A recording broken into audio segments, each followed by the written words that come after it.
Voalohany miarahaba antsika rehetrarehetra zay hanaraka ny live zay ataontsika eto androany ary natao manokana ity fifampiresahana androany ity mba tsy ho tompotrano mihono ny vahoaka malagasy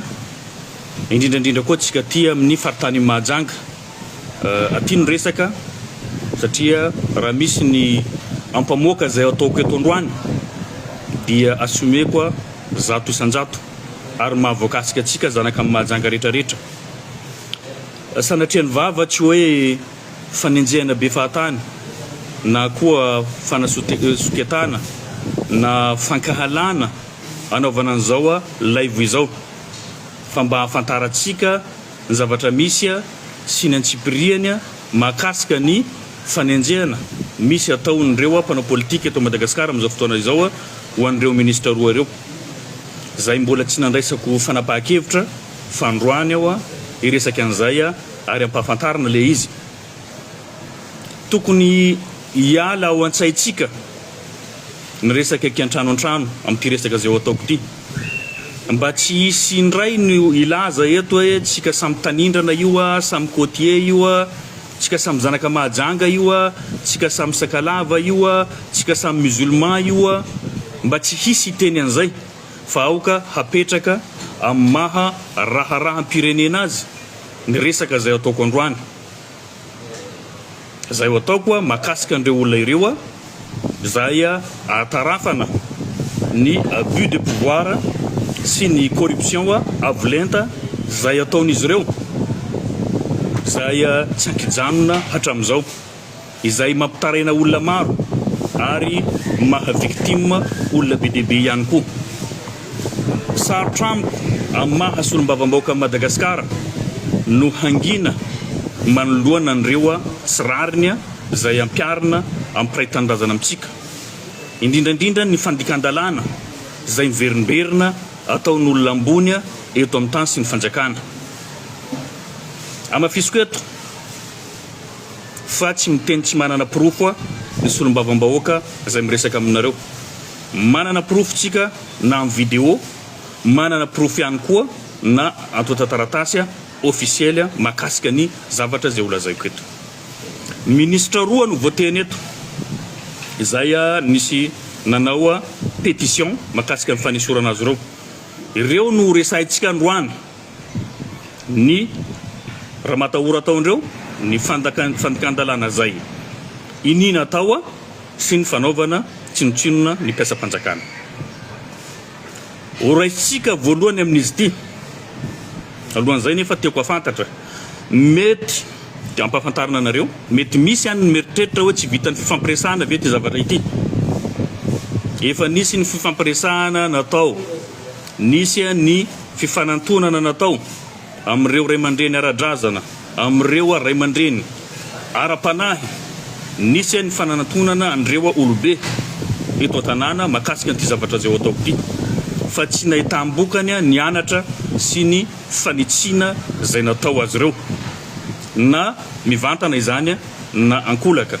so dia misy milaza hoe tsy vitan'ny fifampiresahana efa nanao an'izany satria ny solombavam-bahoaka anareo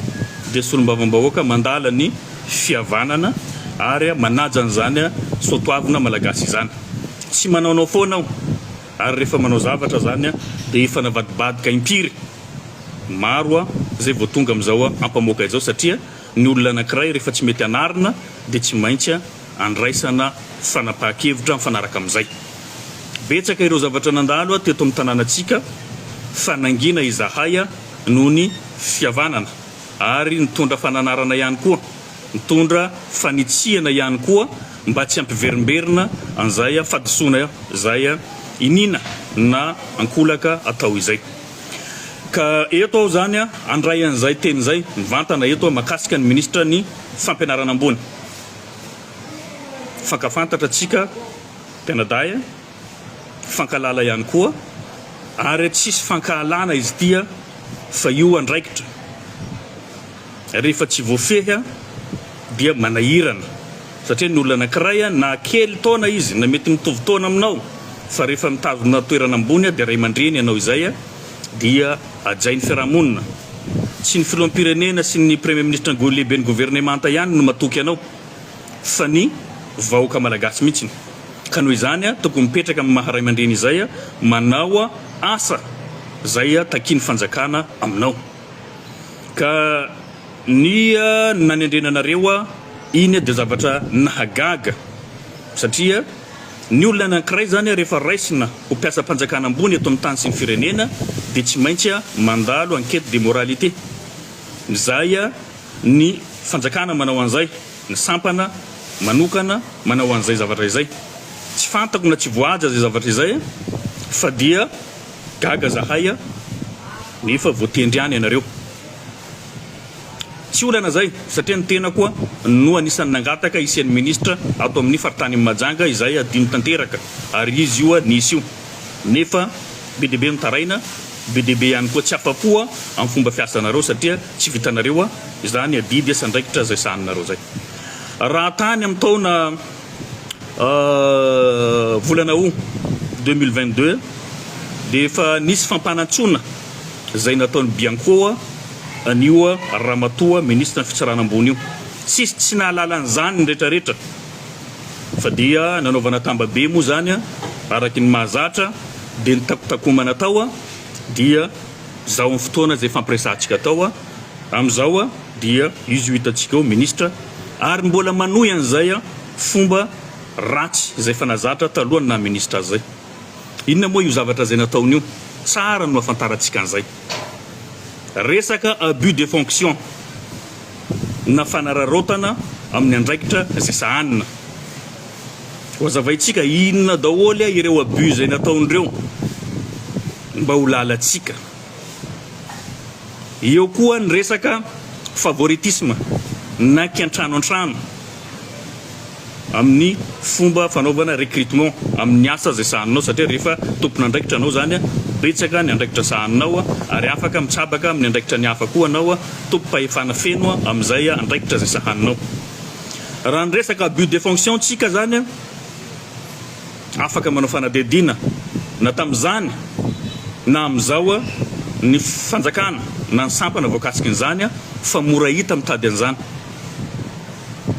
Nahitana an'izany fanesorana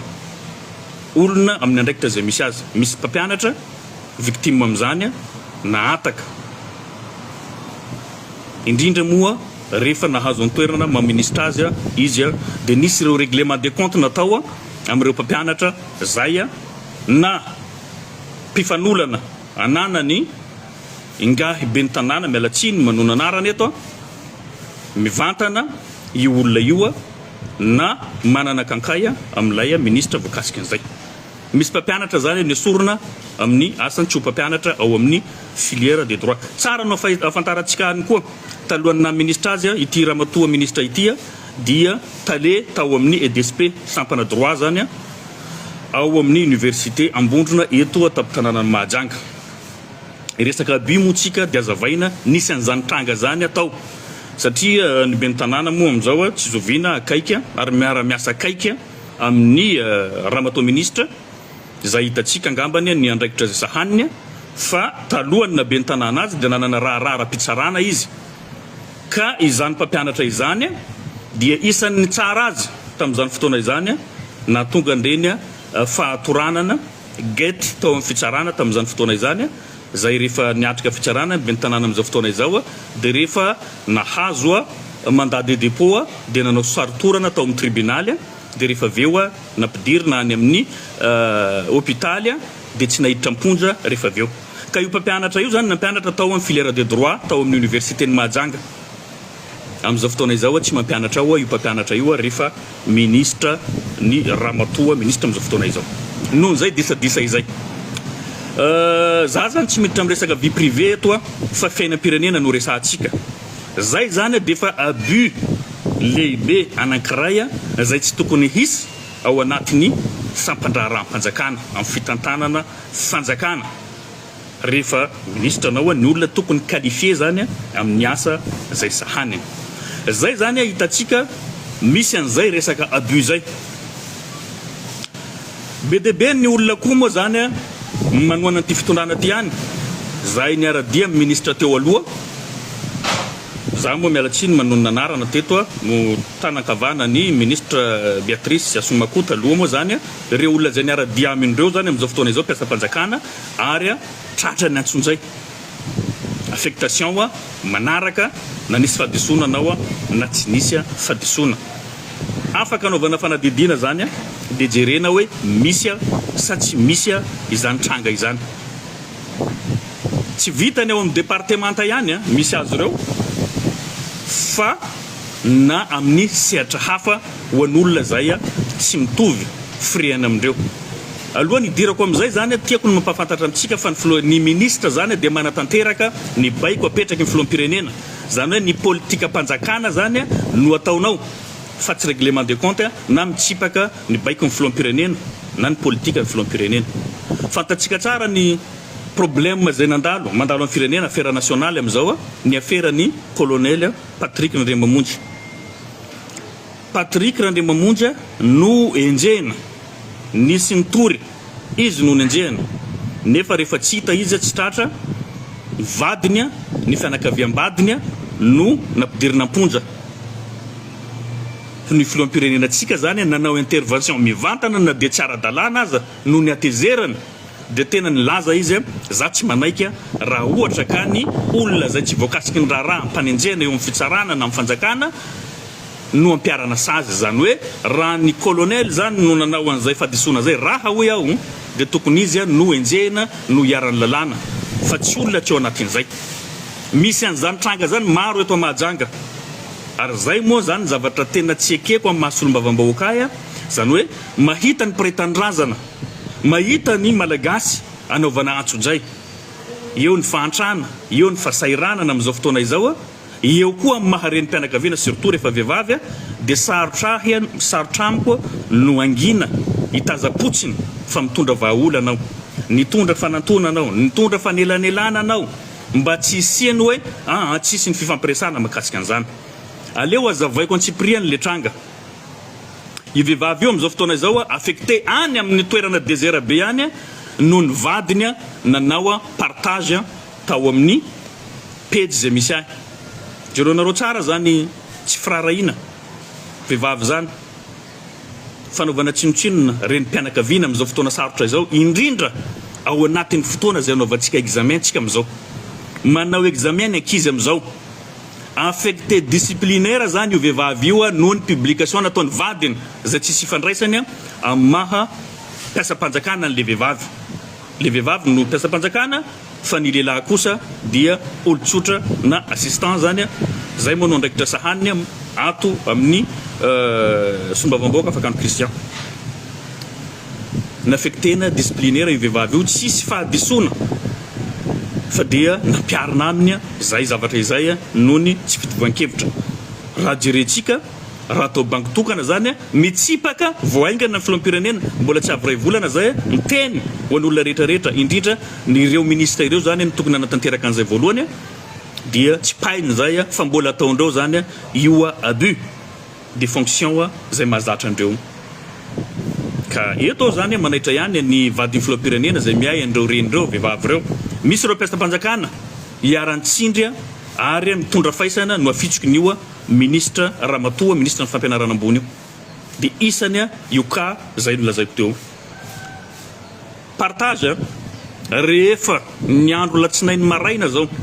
amin'ny fito nanao publication mahakasika bulletin précoché zay nahalany any be ny tanàna Mahajanga ananako amanjatony maro ireo bulletin précoché ireo tamin'ny fifidianana be ny tanàna farany teo dia nanao partage io olona io amin'ny publication zay nataoko dia ariva zany ny vadiny dia lasa naffectena disciplinaire hitanareo amin'izay tsy fananana fo rehefa nangataka io reny mpianakaviana io fa hoe mbola manao examen zanako fa mba mangataka ao amin'ny demande io nangataka demande zany nangataka zany izy hoe fanemorana ny fandehanana amonjy an'izay toerana iasany vaovao zay rehefa mba vita ny fanadinana amin'izao herinandro zay diavintsika zao tsy namaly taratasy ara-panjakana ny ministera ny fampianarana ambony fa tonga dia hoe tsy mahazo an'izany ianao hitantsika zany fa misy ny tsy fanajana ny antanatohatra mahakasika an'izay resaka administration izay inina tao zany le izy dia nandefa investigation zao fikarohana eo anivon'ny ministère ny fampianarana ambony dia nazava reo fa hoe tsisy afaka manajanona anio raha tsy ministre ny fampianarana ambony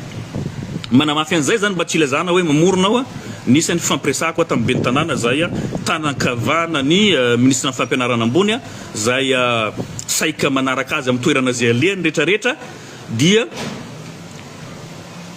resaka zay mirahalahy ary nisy ny fifanarahana zay nilazako aminareo sao dia diso anareo hoe afakandro dia nisany mpanakorontana na tsy tia fihavanana na misetrasetra hitanareo tsara angambany nanaovan'ny ben'ny tanàna Mahajanga efa novonoy ny ben'ny tanàna io ny tenako fa tsy maty tamin'ny fotoana zay nanaovan'ny saritorana mitsipatsipaka tamin'ny tany zay mbola ho zavaintsika eo koa moa ny makasika an'izay reny zavatra regny tsy akta mandehandefa tany olobeny raim-pianakaviana iny ary efa misy volo fotsy maro mihoatrahy angamba ny zokoko mandehany amin'ny folo taona izy dia nefa navita ndreny fihetsika reny tsy mandehandeha ho azy fa famonona ahy satria raha nikasytanana azy aho zany dia efa tany atsyafahy amin'izao fotoana zay fampiresantsika fa za tsy nanao nininina nefa na izanina tsy zany nisy ny fanantonako ny ben'ny tanàna eo amin'ny andro folo angamba ny folo andro lasa zay fampiresaka zay mirahalahy dia nambarako izy tena nitsotra zao no nanana initiative ndresaka an'izany tamin'ny ben'ny tanàna tsy mampianatra ahy zany hoe aleo atsahatra ny fifanenjehana na ny provocation nataony an-daniny sy ny ankilany satria mariana za tsy mahazo miakatra aminay no amanjerin'izy ireo fa ny Facebook sy ny page Facebook no ampiasaina fa za tsy manana média ankoatran'izay ary tsisy média mandray ny député afakandro zany eto atapy-tanàna ny Mahajanga aleo avela zay fa hifantoka atsika amin'ny fampanosoana ny tanànatsika fa zahay mba hitondra antsara brikinay amin'ny fampanosoana ny tanàna Mahajanga amin'ireo relation zay mety anananay ahafahanay manampy anay fa tsika tsy tokony hiady intsony fa tokony fampanosoana no tokony atao dia mba hanaporofonana zany ajanona ny provocation rehetra dia hitanareo angambany reny afaka nanao interview tsara zao taminay nao manjery ny ben'ny tanàna voalohany zao tao anatin'ny telo taona dia nefa zay zavatra zay zany lasa ikorontana indray mandeha satria za tsy possible mihitsy ny anaiky ho an'ireo mpiasam-panjakana zay naovana antsonjaya amin'ny toerana misy antsika indrindra manerana Madagasikara dia izay no nahatonga azy zany ny alatsiny ny alanenina ny tady fomba rehetrarehetra natao zay ahafana mandamina an'ireo raharaha zay mampisaringotra ny ministre ny fampianarana ambony mba zavatra tsara no hisy eto Mahajanga zanaky Mahajanga tokony modely mahay mahay miara-monina mitsinjo ny vahoaka miasa tsara madio zany no zavatra ilainay kanefa tsy zay no zava-misy fa mifanohitra amin'izay ka eto zany dia mitondra ny alaheloko zany ary koa mitondra ny feon'ireo olona ireo zay tsaratra ny tsindra azo lena afitsoko ny zavatra atao ny ministre ny fampianarana ambony zay zany makasika an'ireo abus zay nanenjehany bianco azy azonareo tsara nisy ny taloha nisy amin'izao ny taloha ho iaho tamin'ny 10 août 2022 zany fa nisy ny convocation tany amin'ny 2023 décembre 2023 zany nisy raha hafa koa izy ankoatran'izay fa zay moa zany tsy ho resaiko eto fa ny 2022 no ambarako anareo satria zay no nazavaiko nalefako tamin'ny titre teo ary hitanareo angambany izy igny teo dia ny resaka favoritisme inona moa no atao hoe favoritisme ny atao hoe favoritisme zany kiantrano antrano raha mbola taleny DSP izy io faculté de droit et des sciences politiques io zany dia efa natarafana zay resaka kiantrano antrano zay izy ny tale ao ny havany rehetrarehetra ny mpiasa ao izy mbola tsy ministre io rehefa nanokatra ny sampana EDSP izy any amin'ny faritra Sofia any Antsoy dia ny raha vaviny zany no nataony tale ao moa ve tsisy manam-pahaizana ao amin'ny région Sofia tsy misy olona raha misy misy manam-pahaizana maro ato amin'ny faritany Mahajanga dia avy any amin'ny région Sofia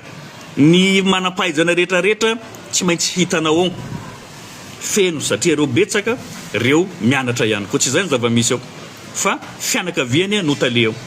ohatran'izay koa ty Mahajanga koa rehefa nommé ministre izy be dia be reo professeur manam-pahaizanao fa mampalahelo rehefa zay ny olona manana kankay amin'ny ben'ny tanàna moa zany a ialako tsy neto misy professeur za tsy hanonona ny anarany a tena mpiaradia akaiky ny ramatoa ministra tena namany akaiky moa zany mifampiana manta sy masaka rehefa tonga ao moa zany ny ben'ny tanàna rehefa niara-niasa amin'ny ramatoa ministra ihany koa dia écarté zany eo io olona manampaizana anankiray be dia be ny professeur zay nge le resaka favoritisme anaka trano an-trano hoe olona tsy ala hotera no ataonao tale ao amajango satria anadainao zandrinao zay zavatra zay zany a tsy mety zay a enjehiny lalàna zay le lazako aminareo hoe tsy hoe za ory avamanana hoe fianakaviany ihany no recruteny eo fa apetraka amin'ny fanontaniana hoe tsisy olona mahay ve atao anatin'ny faritany mahajanga raha tsy fianakavianao irery ihany miala tsiny amin'ny fianakavianao raha rahampirenena ny resaka eto fa tsy hoe tsy fitiavako anareo raha resaka tsy fitiavana izy tsy mitombona satria ny fiaviana raikitsika ary mifankalala ihany koa fa zay zavatra zay no manimba nyty firenetsika ty dia olona ao anaty tranonareo ihany ve no mendrika recrutena amin'io départementa io zay zavatra zay zany apetraka ho fantatra anareo ho fantapoko ho fantam-pirenena fa tsy mety tsy mampandroso an'ity firenena ty satria misy olo na tsy ala hotera izy na tsy mérité amin'ny poste anankiray fa rehefa fianakaviana na karazana anankiray na fifoko anankiray na fivavahana anankiray dia tsy maintsy ho raisinao ho mpiasa-panjakana raikitra zany zavatra zany hita ao amin'ny ministère amin'ny finance publique hitanao zany amin'ny ministère rehetrarehetra reo an'olona tompona andraikitra fa tokony ravaina amin'ity firenena ty ary tokony ampitoviana ny zaza malagasy rehetra fa tsy misy asiana tombony ary sasany zany atao tsinotsinona hitatsika amin'izay misy ny abus misy ny favoritisme zay no nanenjeha ny fanjakana azy ka eto ao manaitra ny premier ministre lehibe ny gouvernementa amin'ireo abus maro isan-karazany zay isan'ny manimba endry kokoa amin'ity fitondram-panjakana ty zay tsy misy manitsy hatreto ka alohan'ny amaranako an'izay chapitre makasika an'izay ramatoa ministre izay zany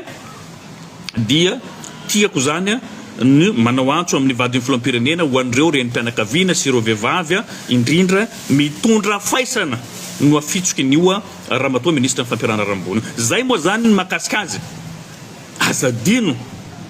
azadinotsika fa ny politika mpanjakana dia mila fampandrosoana izany hoe na tsy mitovy hevitra aminareo zahay tokony afa miara-miasa aminareo matoa nisy ny pétition iny na fanangona tsoniana natao ny fangatana ny fanesorana anareo tsy ala hotera anareo ary ambarako amin'ny fomba ofisiely eto isany anao pétition zany ny tenako anao soniany koa ho fanampin'izay tsy hoe député maro atao anatin'ny fitondrana mangataka ny fialanareo dia hoe zany niditrano koa efa fantako ianareo zany fa tsy ala hotera n'izay toerana zay satria tsy afaka mamaly ny filany firenena ahoana moa ny olona anankiray atao coach aty nefa anao tsy afaka hiara-iasa aminy hoahy moa zany amin'ny fanoherana zahay fa ho an'ireo zay olona miaradia amindreo izay victime sasany tratrany affectation nefa manoana fitondrana ho an'ireo député maro zay voasakana ireo mpiasa-panjakana zay mahazo menasy zany rehetra izany dia atarafanao an'izay fomba fiasa zay tsy mety zay ka izay makasika an'igny tsy fantatra anareo zay zavatra zay tsy maintsy ho publieko hoe atao antotaratasy makasika ny fanenjehana teo anivon'ny bianco ampahafantariko anareo zay misy an'izay taratasy zay zany tsika mahafantatra an'izay ireo afera zay anenjehana azy amin'izao fotoana izao ampahafantarina atsika fa tsy zavatra fironona zany fa zavatra iainana sy misy ny faharoa za tsy dia valampatrafiry fa kosa tsy maintsy ambarako ihany mety gaga zany hoe inona moa ty zavatra ty ny olona rehefa tsy afaka miresaka aminao zany mikatso zany ny fiarah-miasa mikatso zany ny fampandrosoana amin'ny faritra anankiray mbola misy afaka milaza ve eto tsy misy an'izay resaka abus zay ataon'ireo mpitondra ireo mahafantatra an'izany ireo mpiasa-panjakanareo ohatra amin'izany raha ohatra ka hiresaka ao mahakasika ny fomba nisamboranahy izy moa no nanome baiko ireo ministre roa reo ny ministre coach ato amin'ny région boiny tsy ara-dalàna ny fomba nisamboranahy tamin'iny élection iny solombavambahoaka manana immunité parlementaire ary ao anatin'ny session zay tsy azo samborana ny solombavambahoaka raha tsy manao zavatra flagrant délit na tratra-mbodimby inona moa ny zavatra nataoko fa zaho ny provoquena olona anankiray candidat dia izy ny tsipatsipaka ao dia avy hatrany ny sampotra ny ireo force tamin'izany fotoana izany na tonga voasambotra tsara dalàna zany izy ary no nanome baiko filoham-pirenena ve ny premier ministre ve non tsy marina zany ministre zany nanomeny io ary io ministre zay olazay koa ministre en sport izy no nanome baiko andreo lehibeny mpitandro filaminana teto fa tsy maintsy samborona afakandro fa maninona afakandro tsy samboronareo inona ny atahoranareo ny afakandro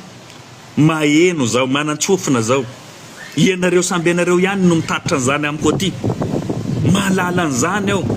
ahoana moa ny mpiasa-panjakana terenao anao tsy mety mahazo point anao amin'ireo lehibenao reo fa kosa image ratsy zany ho amin'ny firenetsika satria mila fitoniana ny firenena mila fahaizana mitondra ny firenena fa ny olona zay corrompua ny olona zay tia manao abia mietraketraka tsy tokony homena fanjakana satria rehefa mahazo fanjakana dia zao hitanareo amin'izay ngamba ny hitantaratra amin'izay fa misy antsindry atao amin'ireo mpiasa-panjakanareo sy ny fampitahorana affectation ho an'izay tsy manaraka baiko ray zay inona koa moa niendriky ny abus mihoatra an'izany isaky ny ministre tonga zany tsy maintsy tonga eo reo lehibe ny force za aloha tsy nahita fa raha diso aho hitsinareo hoe ny général manatitra ministre isaky ny ministre tonga eto ny reo généraux reo na polisy na ny gendarmerie na ny miaramila tsy maintsy manatitra azy gaga sy talanjonao raha nahita an'izay raha zay hoe fa pouvoir ohatra ny ahoana no afahany ministre zany aterina ireo olona ambony reo sanandro rehefa mivezivezy aty abus daholo zany zay tsy mety matory napetraka ambony tsy tokony andeha hivezivezy anatitra anao any isaky ny anao tonga eto ray zay ny faharoa ankoatran'izay tsy dia dirako moa fa hitantsika ihany dia na andeha nety volo ve anao raha dia andrasany amoregy amin'ny quartier zay misy anao amin'ny tanàna zay misy anao zao eto mandeha tsary nisy garde du corps na ray mbola mandeha foana amin'ny toerana rehetrarehetra zay andehanako nefa zaho olombo fidy manana droit amin'izay fa tsy manao an'izay fa ny tena lehibe amin'izy ireo dia zao so dia gaga nareo inona koa moa tonga avy any afakandro amin'izay fa mba te ilazako fotsiny hoe misy abus zay ataony io ministre io mialatsiny miresaka an'izay fa zavatra tena niainana voatelo andro zay angambany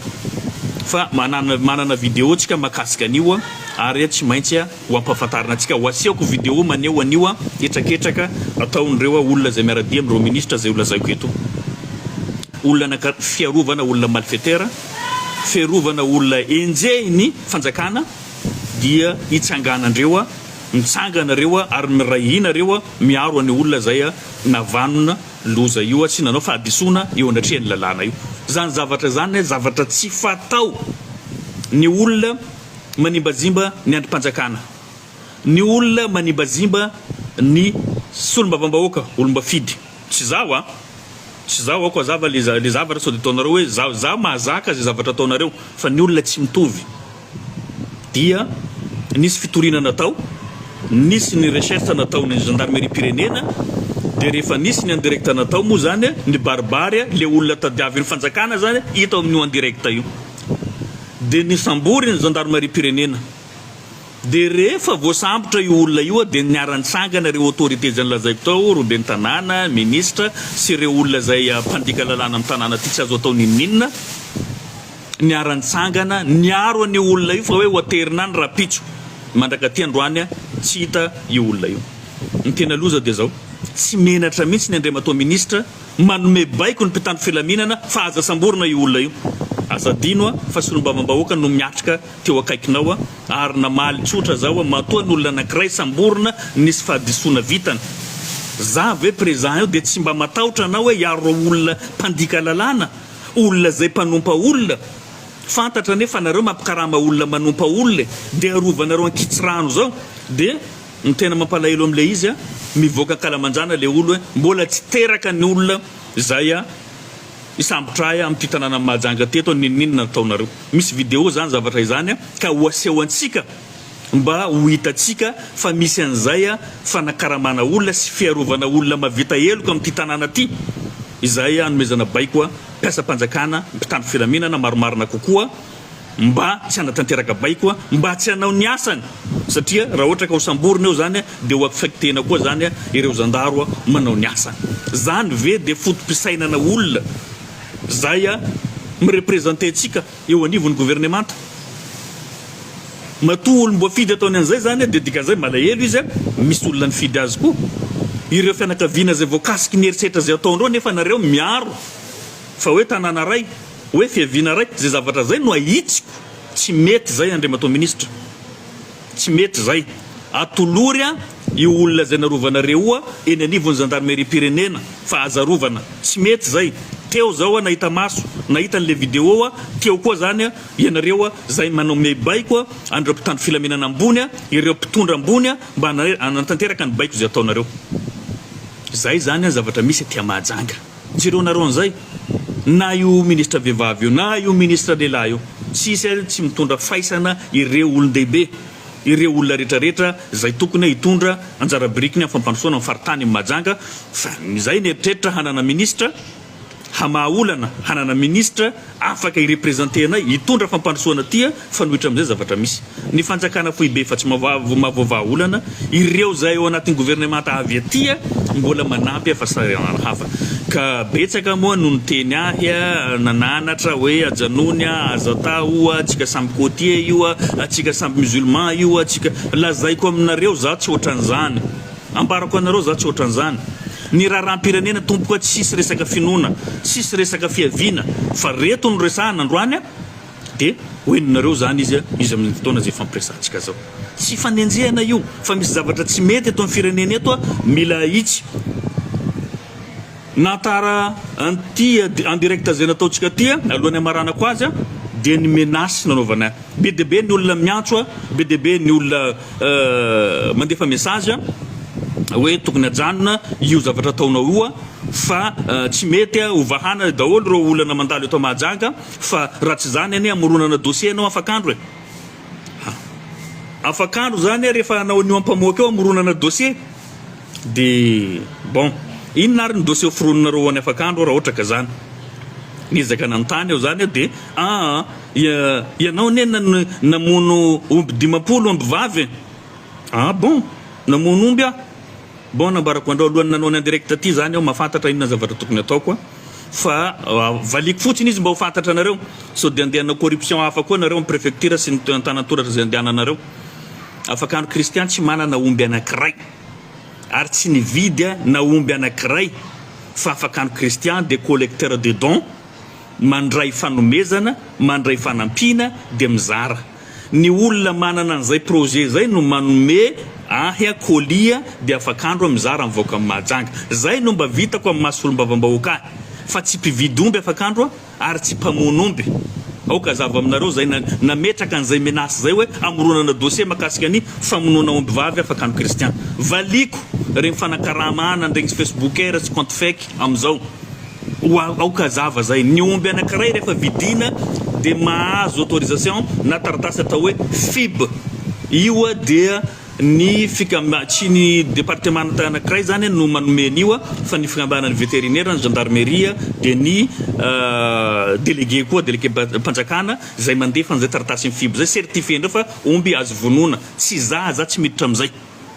na misy ny omby vavy zany certifié ndreo zany mazava ho azy mety efa tsy miteraka izay na atao hoe tamana afakandro dia mandray betsaka ny olona manome omby ahy ty zarao député ty zarao président mahazo ondry aho mahazo omby aho dia zaraiko amin'ny vahoaka ny mahajanga musulman non musulman dia samy mahazo an'izay fanomezana zay fa tsy hanavahana io omeko ny rehetrarehetra ao anatin'izay fatokisana zay efa misy amantonany maro no nazahoana avako an'izay asa zay 5 taona zao manao an'izay collecteur de dons zay na avy any ivelany zany na avy eto an-toerana zaraiko amin'ny vahoaka amin'ny mahajanga zay no afantarana azy fa raha hoe resaka menasy no atao ahy makasika an'izay zaho tsy misitrika amin'izany ary lazaiko aminareo tsy miverina amin'ny zavatra ataoko izy io tanteraka soamantsara ny direct nataontsika na dia teo reo menasy zay nataonareo ary efa nataonareo mialohany zao zavatra nataoko zao sy ny publication rehetra zay nataonareo fa hamarinonareo rectifieonareo tsara ny publication atao raha mahita omby ray ny vonoiny afakandro anareo dia onerako 1 milliard zay omby anankiray zay fa ondry no namonoako ary vitsivitsy eo amin'ny 15 angambany no avy amin'ny député afakandro ka aza ho sorapotaka ny aty fa tsy corrompu mitovy aminareo fa mahafantatra ny ataoko aho ireo androm-panjakanareo voafaritra amin'ny resaka famonoana sy fividianana omby. Tsy manambola an'izany aho fa ny relation nataoko mitady andreo vahiny maro isan-karazany ho avy aty Madagasikara, raisina ny zavatra zay omendreo ny fanampiana zaraina amintsika satria mijaly tsika henatra zany. Ny firenena sahirana, ny olona tsy mihinan-kena anatin'ny taona ray reo tambanivoly reo tsy mihinan-kena raha tsy indray mandeha ihany. Tsy mahavoavidy an'izany reo. Aiza koa 80 000 francs zany, 90 000 francs ny kilony hena, tsy mahavoavidy an'izany. Ary eto zany ilazako anareo zay miteny hoe mamono biby ny musulman, azavaiko aminareo. Ny indray mandeha isan-taona ny mpino silamo no mamono an'io, dikan'izay tsisy fiantraikana amin'ny hena sy ny omby eto Madagasikara, fa aza soketana ny finoana fa io afaka manao anao na afaka tsy manao. Zany omby ataontsika omby 500 na 700 na 1000 vonoina anatin'ny andro raiky zany tsy problème zany. Zany efa kolotsain'ny malagasy mihinan-kena. Mba fantatrareo moa nareo zay manome tsikera reo, firy ny omby vonoina ao Antananarivo ao isan'andro. Tsy latsaky ny 400 têtes de bovidé vonoina ao Antananarivo isan'andro. 400 nefa vonoin'ny musulman zany eto Mahajanga tsy mihoatra ny 500 isan-taona. Zany hoe andro ray fotsiny zany dia efa mahasolo an'io vahoaka ny Tananarivo. Tananarivo renivohitra ny resaka eto. Fa tsy firenena malagasy indray manontolo. Firy ny omby vonointsika eto Madagasikara. Fa maninona tenenina foana ny finoana musulmana rehefa amin'ny fotoana famonoana resaka sorona amin'ny fotoana ny dibe. Ka zay zany ho antsika malagasy samy manana ny finoany tsirairay fa aoka ao anatiny fanarandalana anatanterana an'izany. Efa averti anareo association zay mpamono an'io omby io aoka nareo hijery tsara mba tsy hisiany zavatra ohatran'izao. Mba omby lahiny sy omby vavy tsy miteraka moa zany efa nataonareo moa izy io no ataonareo mba tsy hisiany problème. Zahay tompoko dia mandray fotsiny dia mizara fa tsy manana andraikitra ao anatiny famonoana an'io satria ho an'izay manana an'izay relation zay manao an'izay fa zahay tompoko dia mizara rano fisotro madio, mizara nofokena amin'ny tapiavanana, mizara zay zavatra azonay atao amin'ity tanàna ty ataonay araka n'izay tratranay. Zay angambany no resadresaka tiako ampahafantarina antsika. Ary eto moa zao mananatra anareo foana ho anareo roa dahy zay takasiky n'ity zavatra ty hoe aza atao fatao ny miaro zavatra tsy mety. Ajanonareo ny fanenjehana olona, ajanonareo ny fanimbana fiainam-pianakaviana. Ahoana moa zao olona fekitena ho any ambanjany karama fa 200-300 000 ariary anao manofatrano eto Mahajanga satria zanakinao mianatra eto le olona zany mbola anofatrano koa any dia inona no hoaniny. Ka zay fanimbana fiainan'olona zay zavatra tsy mety tsy azo atao ajanonareo azo atao fatao. Engane io olona zay nafekitenareo faran'olona fekitenareo sy ampitahorinareo amin'ity tanàna Mahajanga ty eto. Makasitraka tompoko lahy makatelina tompoko vavy.